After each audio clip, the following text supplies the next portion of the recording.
Se grabaron de nuevo algunas escenas de este programa.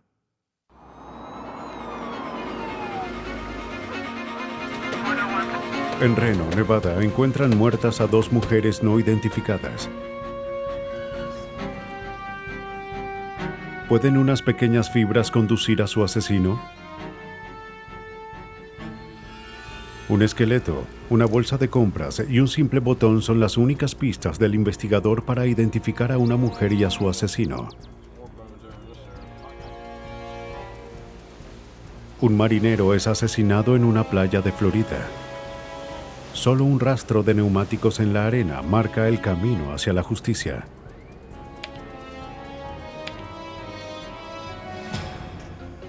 Las pistas sobre un asesinato a menudo no se ven a simple vista. Pero ningún asesino puede escapar de las huellas delatoras de la culpa.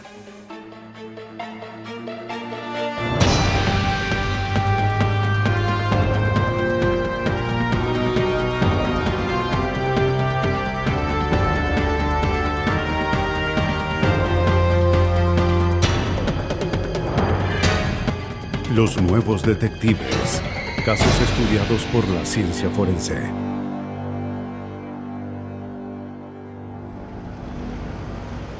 Reno, Nevada, es conocida como una ciudad para las apuestas. En febrero de 1995, alguien apostó que se puede asesinar sin dejar rastros.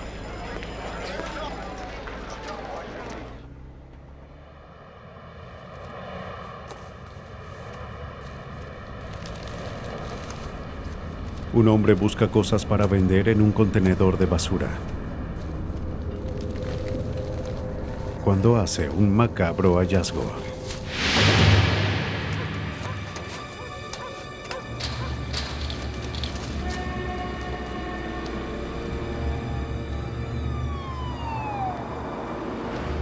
Al llegar, los oficiales de la policía de Reno recuperan el cuerpo de una mujer no identificada.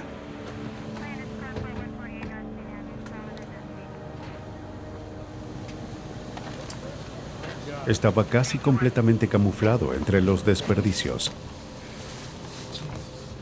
Para la policía, el mito del asesinato perfecto se disipó hace mucho tiempo. Hoy en día, la ciencia forense puede lograr condenas basadas en las más mínimas pistas. Pero en este caso, el asesino parece querer arriesgarse. Pudo haber abandonado el cuerpo en el desierto donde nadie lo iba a encontrar. En lugar de esto, elabora un complicado paquete, visible debido a su tamaño, esperando que el contenedor se vaciara antes de que lo encontraran. La complejidad de la envoltura era inquietante. El asesino introdujo a la víctima en varias bolsas grandes de basura, que había cosido cuidadosamente dentro de un saco de dormir. Envolvió el paquete en plástico amarillo y lo ató con varias cuerdas. Los análisis preliminares de los restos fueron realizados por el investigador principal, el detective David Jenkins. Tal grado de embalaje fue inusual debido a su complejidad e inmediatamente nos sugirió que requirió de mucha preparación y de mucho tiempo para embalar el cuerpo. Y eso no es común cuando un cuerpo es abandonado.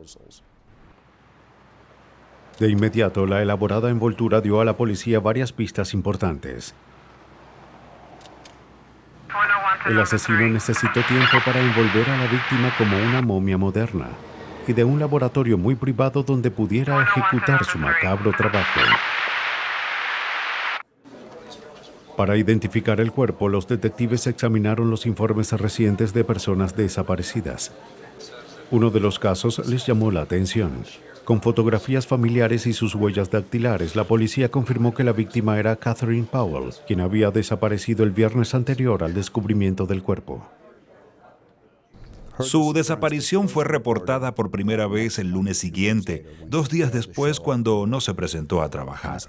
La señora Powell era maestra de escuela primaria. una profesora muy popular. Era muy querida por sus alumnos y el resto del personal, así que de inmediato cuando fue reportada como desaparecida, hubo una sensación de urgencia tanto por su personal como por su familia, quienes sintieron que su desaparición era mucho más siniestra que solo una simple inasistencia al trabajo. En su casa, los policías no vieron ningún signo de entrada forzada o de violencia. Pero cuando sus familiares vieron el apartamento, notaron que faltaban varias cosas, incluyendo una computadora portátil, una impresora, una cámara y su bolso.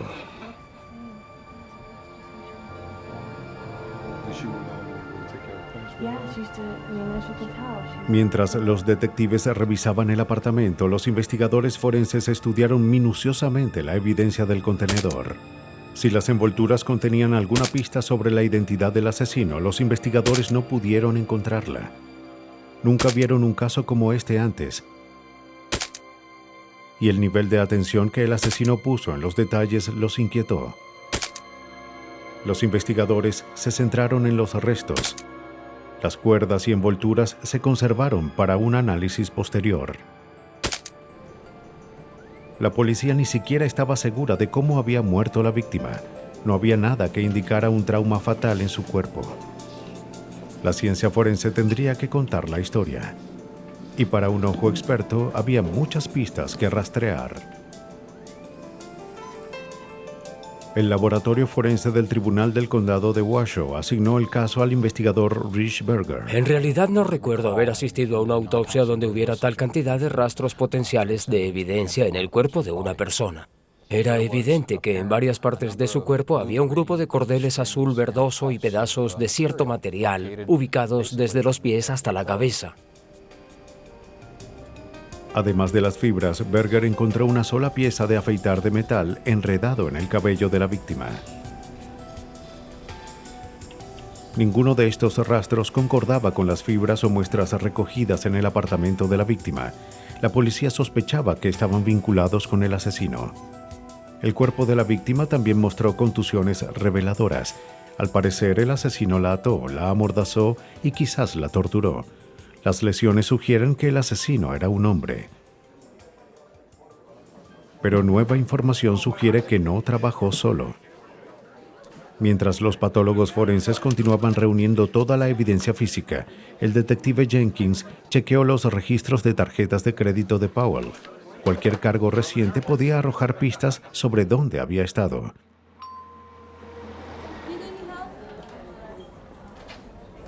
Notó que su tarjeta se utilizó para comprar un equipo de sonido de $2,000 el 5 de febrero, el mismo día de su desaparición. El empleado dijo que había conversado con la mujer que compró el equipo. Ella afirmó ser Powell. Se identificó como la señora Powell. Quería comprar un regalo para su hija por su boda. Después de hablar con su familia, sabíamos que la señora Powell no tenía hijos. El empleado le dijo a la policía que esa mujer no encajaba con la descripción de la víctima. También recordó un detalle importante: el tipo de camioneta que la mujer conducía. Los detectives rastrearon a su dueño, un instalador de televisión por cable llamado David Middleton.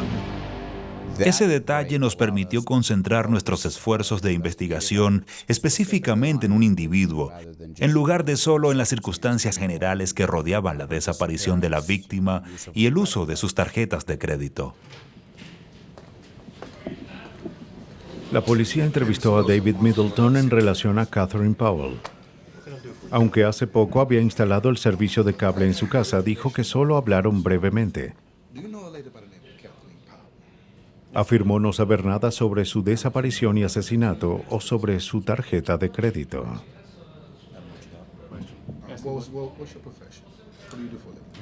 Pero la revisión de sus antecedentes reveló que Middleton era un criminal convicto y un ex oficial de policía. Mientras estaba de servicio en Miami, Middleton atrajo a una joven a su coche patrulla. La llevó a un lugar apartado y abusó sexualmente de ella. Despojado de su placa, Middleton cumplió 3 años de prisión. Luego de su liberación se mudó a Colorado y luego a Nevada. La novia de Middleton fue acusada de fraude por usar las tarjetas de crédito de Catherine Powell, pero debido a que la camioneta de Middleton fue utilizada en el crimen, la policía ahora tenía motivos para registrar su casa. Encontramos un arma de fuego y una escopeta. El señor Middleton, ahora en el estado de Nevada, era un criminal convicto que tenía prohibido por ley la posesión de un arma de fuego. La posesión de la escopeta era un delito grave. Pero si bien era motivo para arrestar a Middleton, no lo implicaba en el asesinato de Powell. La policía no encontró ningún tipo de evidencia que lo vinculara con el crimen.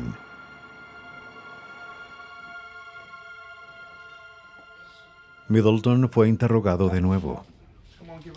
Esta vez cambió su historia. Ahora admitió haber iniciado una relación sexual con Catherine Powell. Dijo que estuvo con ella una noche, pero que se fue por 1 hora. Cuando regresó, estaba muerta. Se negó a ofrecer más información. Middleton era ahora el principal sospechoso en el asesinato de Catherine. Pero los investigadores no tenían evidencia real que lo relacionara con el crimen. En el Laboratorio de Ciencias Forenses del Condado de Washoe en Reno, las fibras que estaban adheridas al cuerpo de Catherine Powell no condujeron a los investigadores a ninguna parte. Desesperados en busca de pistas, examinaron de nuevo los hematomas en el cuerpo de la víctima. De inmediato se centraron en uno en particular. Tenía una inusual forma de media luna. Sospechando que era una marca de mordedura, el detective Jenkins buscó la ayuda del odontólogo forense Raymond Rosen. Vi solo algunas fotos de un cuerpo al que se le practicó la autopsia y pude notar un hematoma en la zona izquierda del pecho, casi hasta la axila. Era un hematoma que sobresalía de entre cualquier otra marca del cuerpo y tenía las características de una mordida. Confiando en que esta marca los conduciría al sospechoso, se practicaron rayos X e impresiones de yeso a los dientes de Middleton y se enviaron al Dr. Rosen. Se preguntaba con cuánta fuerza tendría que morder una persona para dejar un hematoma como el que estaba en la víctima. Se puede ver que queda una hendidura, no hay hematomas. Determinamos que hay que morder muy fuerte hasta que no se pueda soportar para crear una contusión. Así que, cuando vemos un hematoma en la piel, sabemos que hubo por lo menos más de 90 kilogramos de presión, que no es una situación agradable y que la persona va a gritar de dolor. Seguidamente, el Dr. Rosen comparó el patrón de mordida de Middleton con el hematoma en el cuerpo de la víctima. Colocó la radiografía de los bordes de la mordida sobre una fotografía con la marca de la mordedura. Los detalles de la radiografía coincidieron con el hematoma. Había un diente que tenía un patrón de desgaste y ese patrón también aparecía en el hematoma, así que fue una buena coincidencia. La marca de la mordedura confirmó que Middleton estaba con Powell cerca de la hora de su muerte. Un hematoma tan severo no era producto de un mordisco juguetón, pero tampoco era evidencia de asesinato. La policía necesitaba pruebas más concretas. Tan pronto las noticias del caso se difundieron, un informante anónimo llamó a la policía con una pista potencial. Middleton había alquilado una unidad de almacenamiento de gran tamaño en las cercanías de Sparks, Nevada. De inmediato se emitió una orden de allanamiento. Esa información fue importante, ya que por primera vez pudimos ubicar un lugar específico donde pudieron tener lugar las actividades que involucraron el embalaje del cuerpo y su ocultamiento.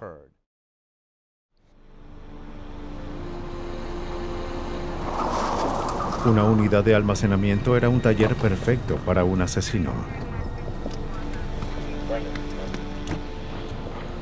Incluso antes de que los detectives entraran a la unidad, ya sospechaban de toda la reciente actividad que tuvo lugar ahí. Los registros de las entradas obtenidos por el vicefiscal de distrito, Tom Viloria, mostraron con qué frecuencia Middleton visitó la unidad. Bueno, descubrimos por el número de entradas, lo cual quedó registrado en ese centro de almacenamiento, que Dave Middleton entró muchas veces en esa unidad la noche del viernes que Kathy Powell fue secuestrada en su residencia. El sábado de nuevo, el domingo y el lunes, siendo la última entrada el martes en horas de la mañana.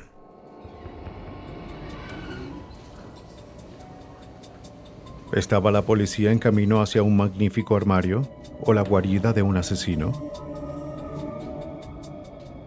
Sabían que su caso contra Middleton dependía de lo que encontraran allí. Al principio, la unidad de almacenamiento parecía normal. Estaba repleto de artículos personales. Y en cualquier otro lugar, la cinta adhesiva y rollos de cuerda habrían parecido inofensivos.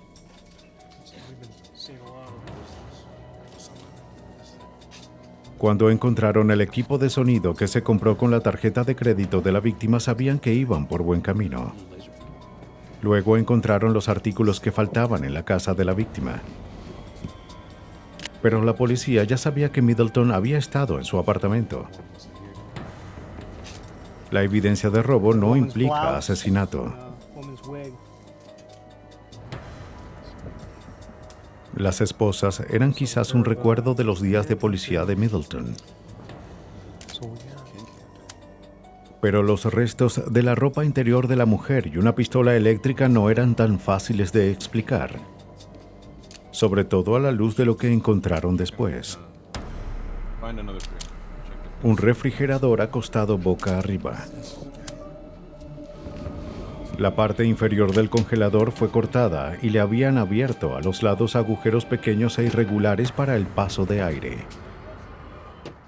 Al parecer lo habían modificado como para guardar un cuerpo humano.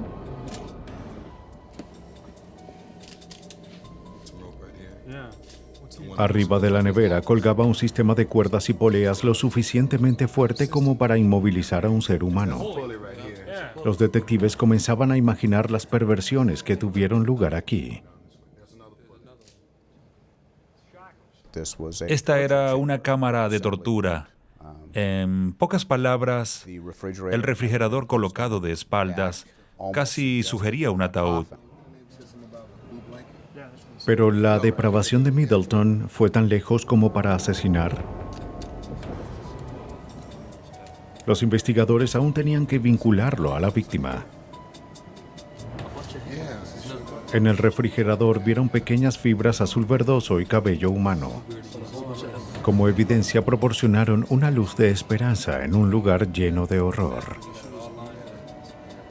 El refrigerador fue llevado al laboratorio de criminalística donde Rich Berger analizó las fibras. Para él, los hilos en el refrigerador parecían coincidir con los encontrados en el cuerpo de Powell, y los marcadores genéticos de los cabellos eran consistentes con la víctima. Las fibras del cuerpo de Powell eran 100% de algodón, de un color azul verdoso, e igualmente los del refrigerador se componen de 100% algodón y son del mismo color. También el fragmento de metal del pelo de Catherine Powell coincidió con el metal y la pintura encontrada en el congelador modificado del refrigerador. El metal para afeitar encontrado en el cabello de la víctima coincidió con el de los burdos agujeros para el paso del aire. Los investigadores encontraron el vínculo que estaban buscando. La evidencia de rastro demostró que la víctima se encontraba en la unidad de almacenamiento de David Middleton. Los detectives ahora tienen una teoría de cómo murió. Los agujeros para el aire simplemente fueron insuficientes para mantenerse con vida y se asfixió. Mientras los investigadores lidiaban con los actos monstruosos de David Middleton, se enteraron que Powell pudo no haber sido su única víctima.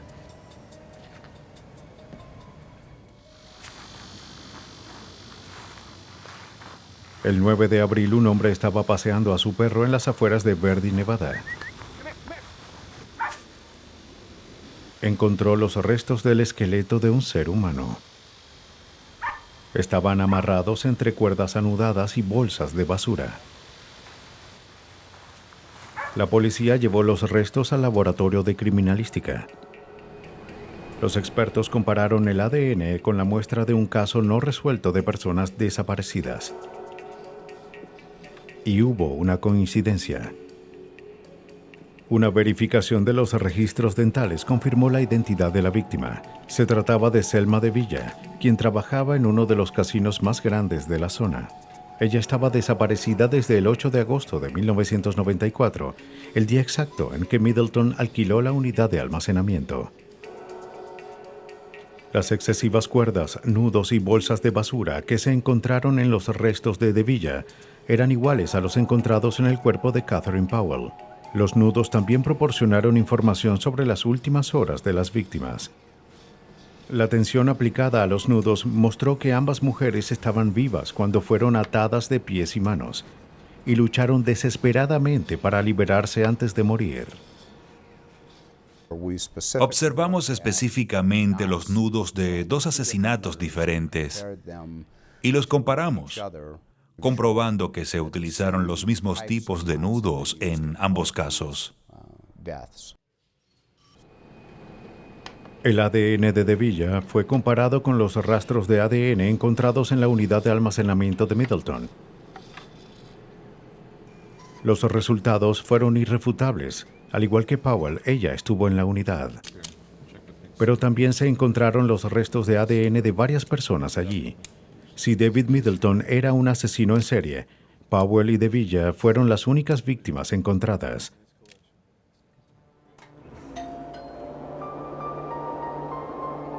Mientras se preparaba el caso contra Middleton, pudo establecerse la secuencia de sombríos acontecimientos que llevaron a la muerte de Powell.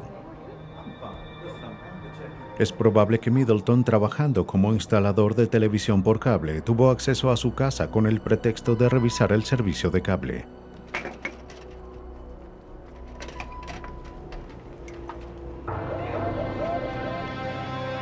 Luego la sometió y la llevó a su unidad de almacenamiento.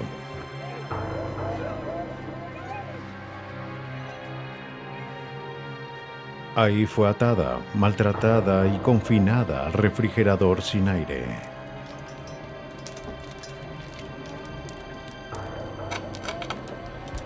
En algún momento de esta tortura murió.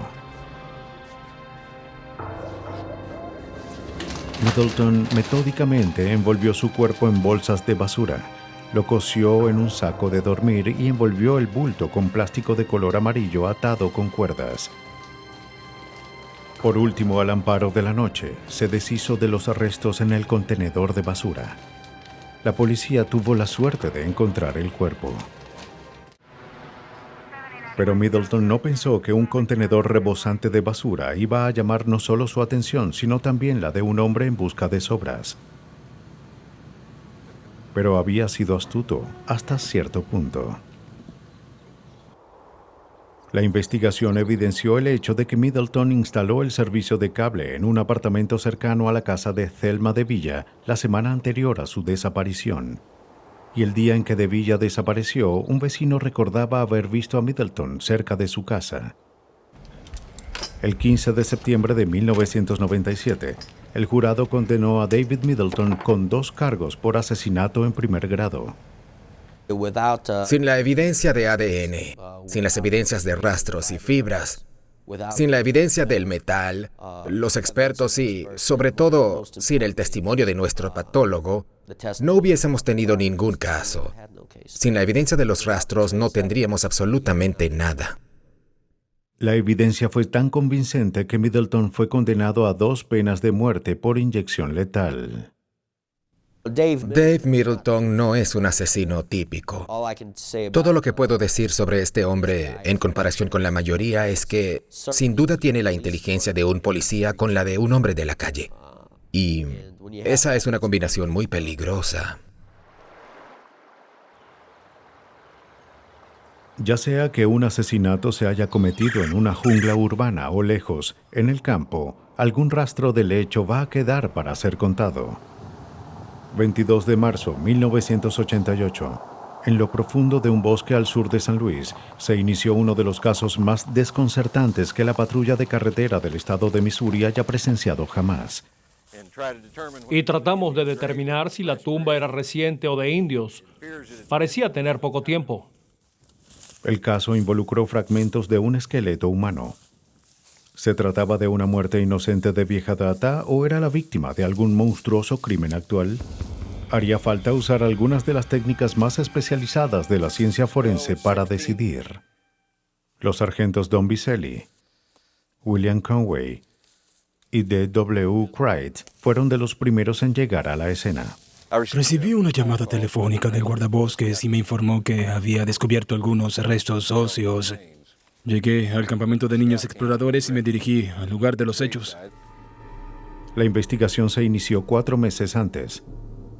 Raimo Pitkänen, un topógrafo de Finlandia y antiguo explorador águila, fue contratado para levantar un mapa del campamento de niños exploradores. El 2 de noviembre de 1987 hizo un descubrimiento desagradable. Por temor a involucrarse, Pitkänen no informó sobre su hallazgo sino justo antes de su regreso a Finlandia. La Interpol hizo que las autoridades finlandesas contactaran al caballero en Helsinki. Llevaron a cabo una entrevista con él que nos fue enviada en finlandés, la cual tuvimos que traducir. Durante casi una semana, los investigadores registraron el lugar. No encontraron muchas pistas, un cráneo y una mandíbula inferior, algunos mechones de cabello oscuro y una variedad de huesos, algunos dispersos a varios cientos de metros de la tumba. Muchos mostraron marcas de dientes, una señal de que fueron masticados por animales. Es una tumba poco profunda. Los huesos, bueno, parece que no vamos a encontrar muchos. De hecho, en el perímetro exterior encontramos un par de ellos, que podrían ser parte de lo que tenemos aquí. Vamos a revisar bien. No es suficiente como para continuar ahora. Pero a medida que la investigación avanza, las pistas poco a poco empiezan a surgir, incluyendo una bolsa de plástico. Primero pensamos que pudo haber sido un cementerio indio, pero luego, cuando excavamos en la tumba, al encontrar la bolsa de servicios de mercancías y determinar que era probablemente de 1979 a 1985, encontrar eso en la tumba realmente nos ayudó. Había otra pista, una que al final podría acercarlos a la identidad de la víctima. Un botón de metal. Tenía un logotipo estampado en la superficie, Texwood.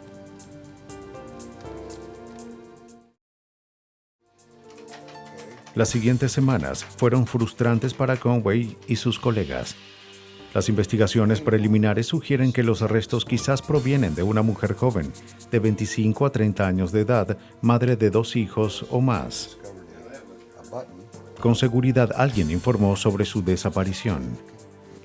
La víctima fue identificada primero como una mujer caucásica. Luego comenzamos a revisar reportes sobre mujeres caucásicas desaparecidas y encontramos unos cuantos que se ajustaban a la edad aproximada y al tamaño y peso del material que teníamos. De hecho, esta víctima podría ser especialmente fácil de identificar. Sus dientes estaban intactos. El cráneo y los dientes restantes no mostraron ningún trabajo dental ni señal de caries, lo cual es muy poco frecuente en nuestra sociedad, y pudimos descartar algunas de las personas desaparecidas que estábamos investigando. Pronto los investigadores descartaron a todas las personas desaparecidas de Missouri y las de media docena de estados aledaños. El esqueleto en el bosque no era de una persona desaparecida, o más bien nadie reportó a esta joven mujer como desaparecida. Los investigadores decidieron intentar otro tipo de enfoque. Contactaron al antropólogo forense Michael Charney de la Universidad Estatal de Colorado. Poseía un extraordinario talento para identificar personas a partir de los esqueletos más fragmentados. Con una habilidad casi milagrosa, a menudo podía determinar la edad y sexo, la raza, incluso reconstruir la apariencia facial de una persona desaparecida. Dije, espera un momento. Lo primero que noté fue que esta no es una persona blanca, es una persona oriental. Era alguien de origen mongoloide, amerindio, chino, japonés, esquimal o con esas características. Charney notó algo que los investigadores de la policía pasaron por alto. Las personas blancas y afrodescendientes tienen rostros relativamente largos y estrechos. Aquellos de origen mongoloide o asiático tienen rostros más anchos. Mientras tanto, los investigadores de la policía estaban logrando avances por su cuenta con otra evidencia física encontrada en la tumba. Su atención se centró en aquel botón con el curioso logotipo de Texwood. Pensamos cuando encontramos el botón que iba a ser fácil identificarlo. Tenía inscrita la palabra Texwood. Llamamos a Texas, tratando de encontrar a alguien que pudiera saber. Encontramos todo tipo de fabricantes con los nombres Tex y Texwood en Texas, pero no hubo coincidencias.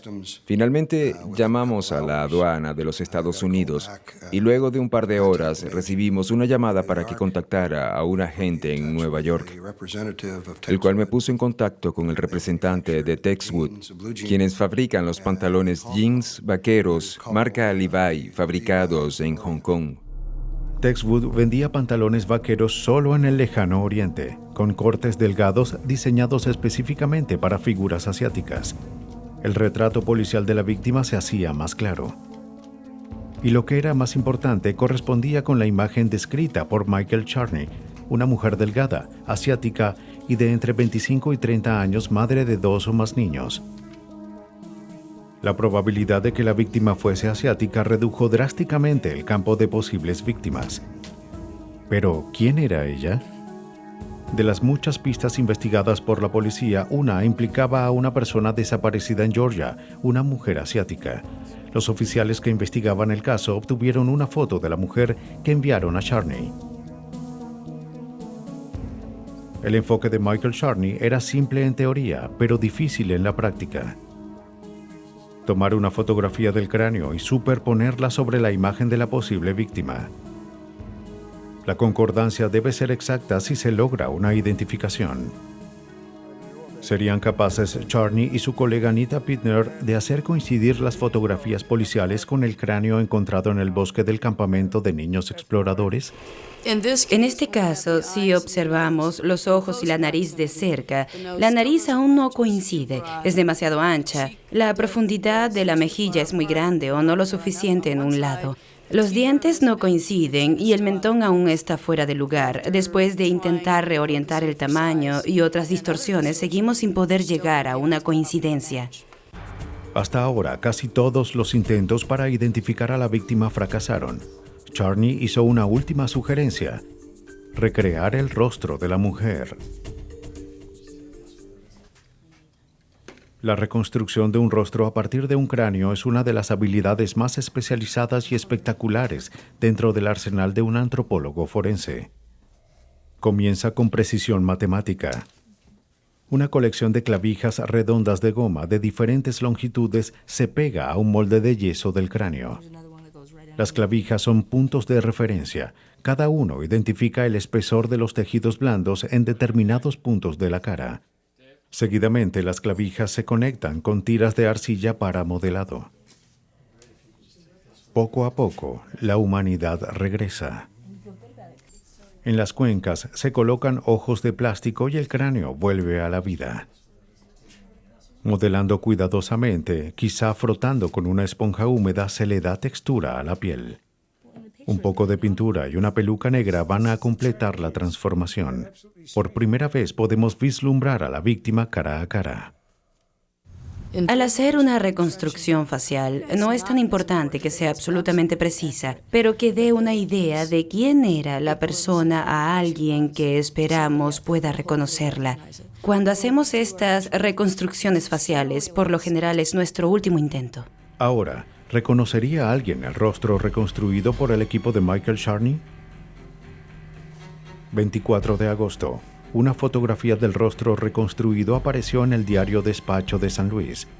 3 días más tarde, 2 informantes afirmaron que la foto se parecía a una amiga, Ban Chi Naihaus.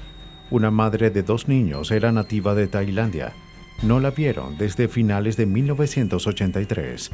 Ban Chi tenía un esposo, Richard Naihaus, un ex miembro del ejército a quien conoció en Bangkok durante la guerra de Vietnam.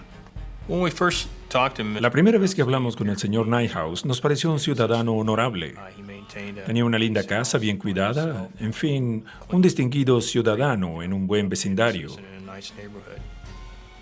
Era empleado, un empleado remunerado a tiempo completo, estaba criando 2 hijos por su cuenta, asistían a la iglesia, eran muy buenos estudiantes.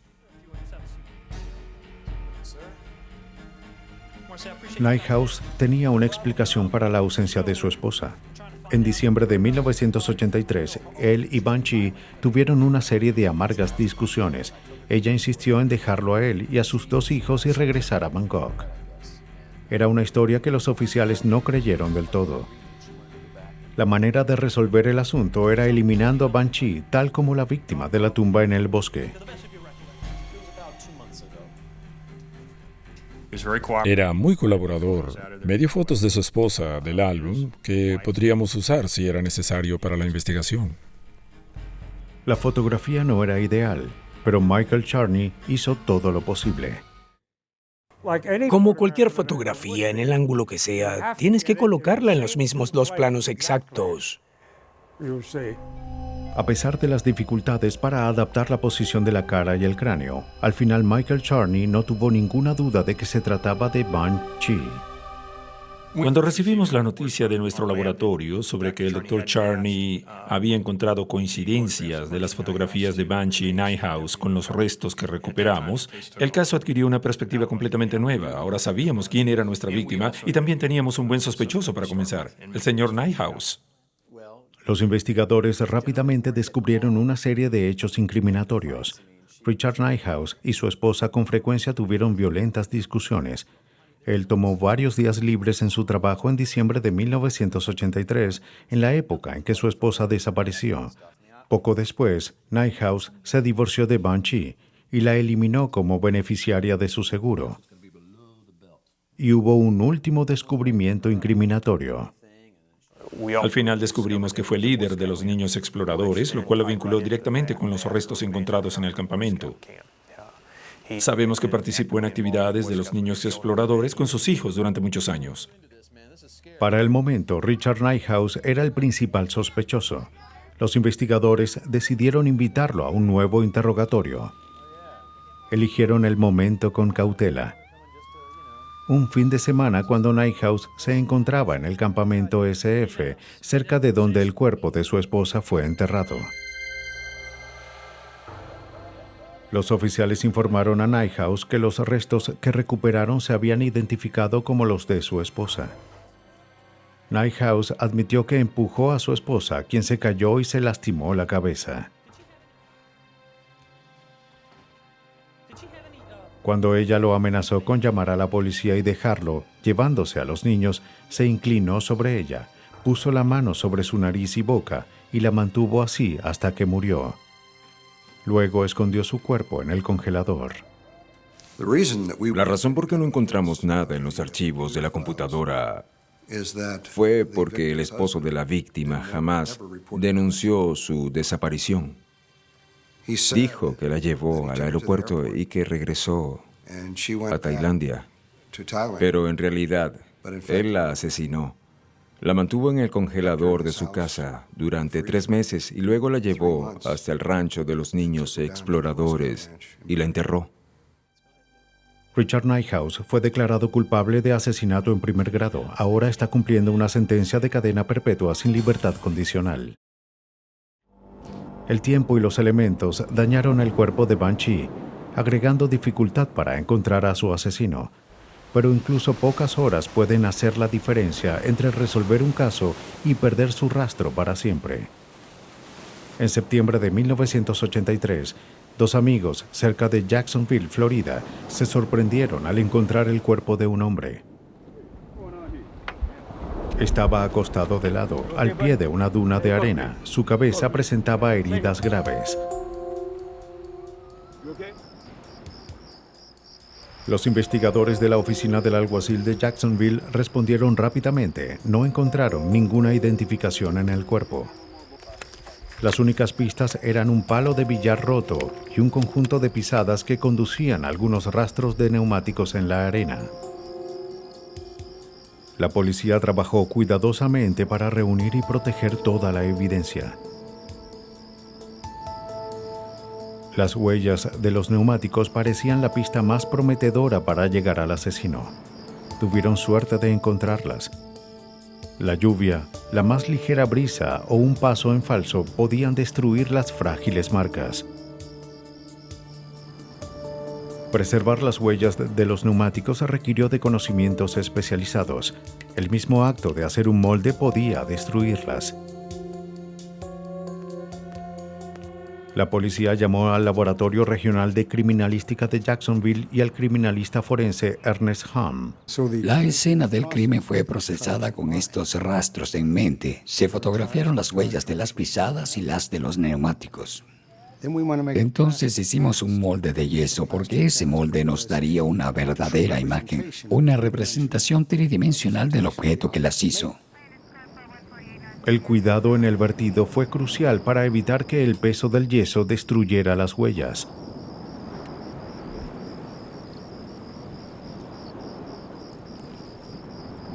Si las pruebas resultaban alteradas, un asesino podía salir libre. Después de que el yeso se colocó, se limpió el molde con cuidado. Ahora la policía tenía una reproducción tridimensional perfecta de las huellas de los neumáticos. Incluía los buriles y signos de desgaste que hicieron único a ese neumático.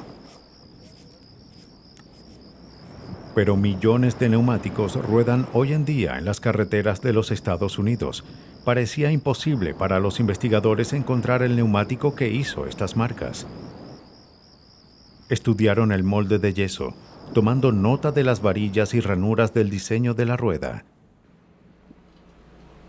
A pesar de las probabilidades de encontrar el neumático, le ofreció a los investigadores la mejor oportunidad de atrapar al asesino. Hacer coincidir la rodada con el neumático del vehículo de un sospechoso sería tan concluyente en la corte como una huella digital. Hamm revisó miles de fotografías en las páginas de la guía de diseño de marcas para encontrar el neumático que necesitaba. Mientras Hamm buscaba una pista sobre el asesino, otro corredor encontró una pista de la víctima.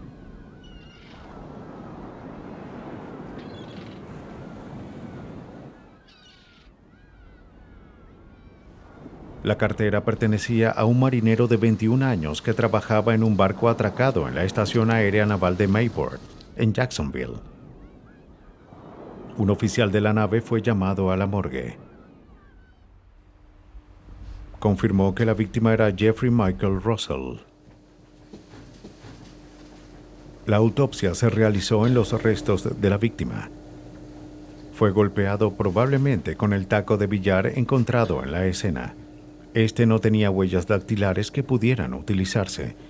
Después le dispararon en la cabeza a menos de medio metro de distancia. El patólogo recuperó una bala calibre .357 del cerebro de la víctima. Los compañeros de Russell dijeron que era muy querido y salió con sus amigos la noche que murió.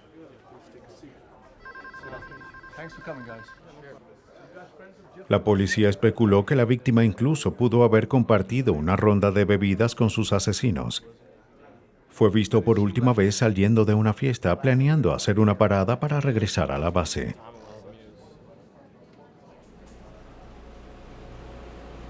Mientras la policía rastreaba los movimientos de la víctima, Hamm continuó su búsqueda ardua, intensiva de las marcas de neumáticos. Finalmente, después de revisar miles de imágenes, encontró el único neumático que coincidió con el molde. El rastro de la playa lo hizo un neumático que normalmente se usa en camionetas. Ahora la policía sabía lo que estaban buscando, aunque parecían no avanzar en su investigación. Encontrar una camioneta entre miles en el área de Jacksonville sería desalentador.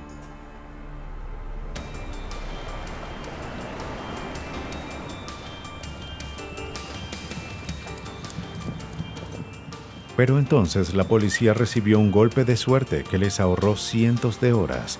Un oficial respondiendo a una llamada sobre un robo detuvo una camioneta sospechosa.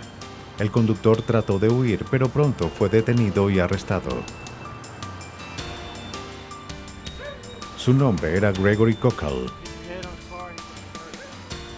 La policía inspeccionó su camioneta. Encontraron un arma debajo del asiento. Kochel era conocido por la policía. Era sospechoso por un caso de asesinato varios años antes, aunque nunca fue acusado. Pero su nombre salió a relucir más recientemente. La policía acababa de recibir una denuncia anónima sobre la cual Kochel se había jactado de robar y matar a un hombre en la playa. La pistola recuperada de la camioneta, un revólver .357, tenía el mismo calibre utilizado para matar a Russell. El oficial entonces se dio cuenta de que los neumáticos parecían similares a los involucrados en el asesinato de Russell. Hasta ahora, resolver el caso parecía una posibilidad muy remota. Ahora la policía tenía al principal sospechoso y posiblemente toda la evidencia para condenarlo. Para poder reafirmar los cargos, tendrían que vincularlo a la escena del crimen. La policía revisó los neumáticos para hacer esa conexión. Un oficial comparó el neumático delantero derecho de la camioneta de Kochel con una fotografía del rastro de las marcas. La forma en que lo describió erizaba la parte posterior del cuello. En realidad estaba viendo lo que le dije que iba a ver. El neumático era de la marca y modelo que estaban buscando. Pero la policía no estaba segura de si era el mismo neumático que dejó su huella en la arena.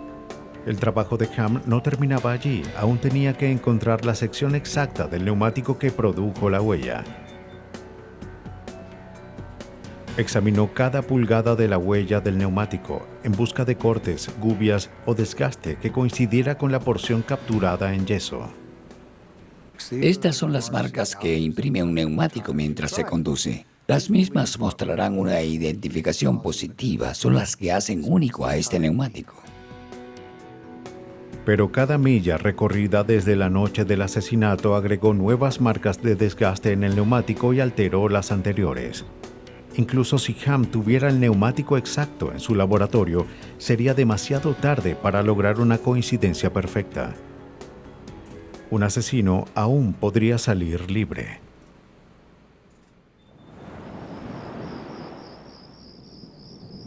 La policía de Jacksonville estaba armando un caso de asesinato basado en arena.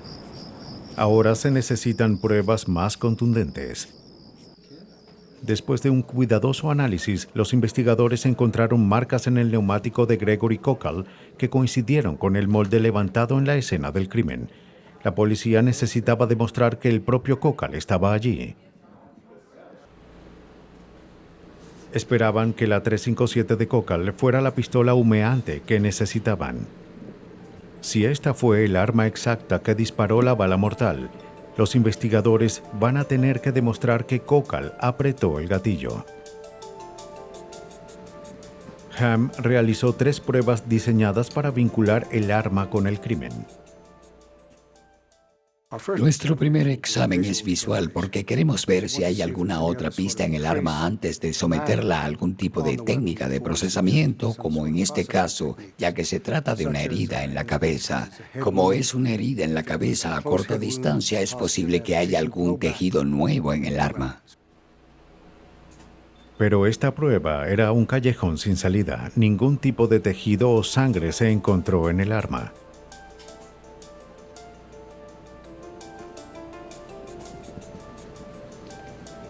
El siguiente paso fue examinar las huellas dactilares.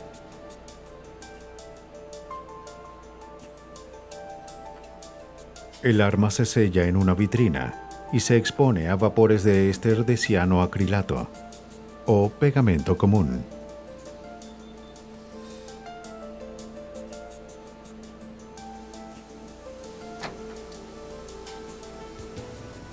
Estos vapores se adhieren a las huellas dactilares, haciéndolas más fáciles de ver y comparar. Basados en las características individuales de las rugosidades, las terminaciones, las divisiones y los puntos, podemos hacer una identificación positiva de cualquier parte del cuerpo expuesta a la fricción de piel. Los vapores hicieron su trabajo en pocos minutos.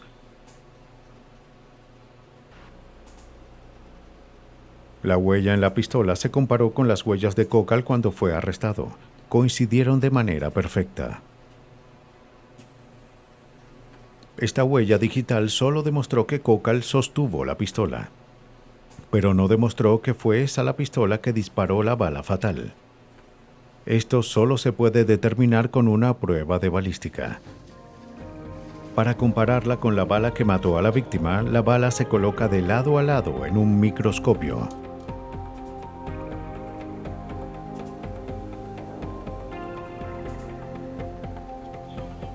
El investigador alinea los patrones de estrías de ambas balas.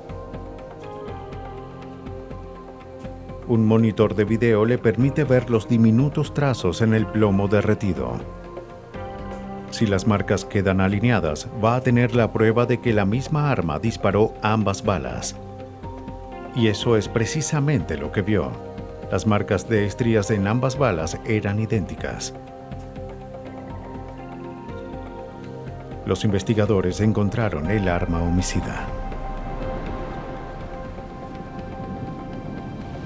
Mientras la fiscalía se preparaba para el juicio, los eventos de la noche final de Russell salieron a la luz. Mientras hacía la parada de regreso a la base, fue recogido por Gregory Cocal y un amigo.